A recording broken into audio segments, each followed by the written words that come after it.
Hello viewers, welcome to my YouTube channel and you watching আমরা বাগানি। So কেমন আছো তোমরা সবাই? তো চলো শুরু করা যাক।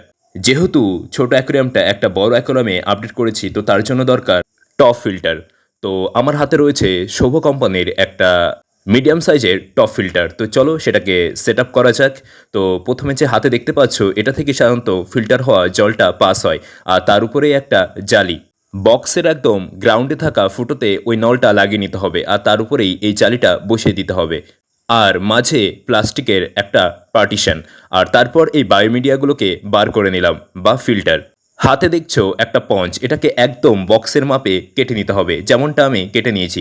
তো এটাই একদম গ্রাউন্ডে যাবে, সবার নিচে এই স্পঞ্জটা দেবে এবং তার উপরে এই মিডিয়াগুলোকে দিয়ে ভরাট করবে। আর কিছু এক্সট্রা বায়োমিডিয়া বাঁচিয়ে রাখবে, সেটাকে ওই পার্টিশন করে নেওয়া জায়গাটায় দেবে। আর তারপরে সেখানে দেবে একটা ছোট্ট পন্সের টুকরো, আর আরেকটাও সাইজ মতো পন্স কেটে নিয়ে এই বায়োমিডিয়ার উপরে বসে নেবে। আর হাতে যে দেখছো এই নলটা দিয়ে সাধারণত অ্যাকুরিয়ামে জলের নিচে থাকা মোটরটা তার ফিল্টার করার জন্য প্রয়োজনীয় জল তুলবে, এবং এই ফিল্টারের মধ্যে এই নলটা দিয়েই আসে সেই জলটা। তার পাম্প বা ফিল্টারে তিনটে ফাঁকা জায়গা আছে, একদম তলায় তার জালিটা ঢুকিয়ে নেবে, আর সাইডে একদম ছোট্ট ফাঁকা জায়গাটায় এই এয়ার পাইপটা। আর হাতে যে দেখতে পাচ্ছ লম্বা নল, এটা এয়ার পাইপের পাশেই একটা ফাঁকা জায়গায় তোমাকে এটা লাগাতে হবে, আর এটাই তোমায় ফিল্টার বক্সের সঙ্গে এই মেশিনটা কানেক্ট করবে। তো চলো সেট আপ করা হয়ে গেছে, এখন এটাকে লাগিয়ে নিতে হবে।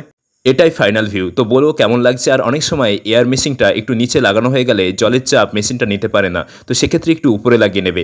ভিডিও এবং কন্টেন্টগুলো ভালো লাগলে তুমি চ্যানেলটি সাবস্ক্রাইব করে সঙ্গে থেকো। আর you can also follow me in Instagram, link প্রোফাইলে দেওয়া আছে। Thank you.